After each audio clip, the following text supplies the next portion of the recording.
అతి చిన్నదిగా అతి సూక్ష్మంగా ఉండే పదార్థం కూడా శివుడే. మహిష్ఠాయ చ నమః, అన్నిట్లోనూ పెద్ద రూపంతో ఉండేది కూడా శివుడే. అణువుల్లోకెల్లా అణువైనది భగవంతుడే.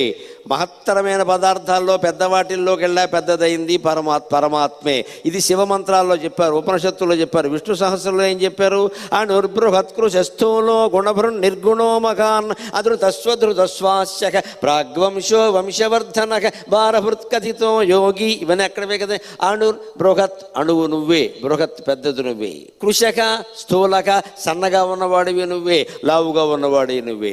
గుణభృత్ అనేక గుణాలు కలిగి లక్షణాలు కలిగి ప్రకాశిస్తున్న వాడివి నువ్వే. నిర్గుణక ఏ లక్షణాలు లేనటువంటి వాడివి నువ్వే. సకల లక్షణాలతో శోభిల్లే రూపం విష్ణుమూర్తి రూపం. ఏ లక్షణము లేకుండా లింగ రూపంలో ఉండేది శివరూపం.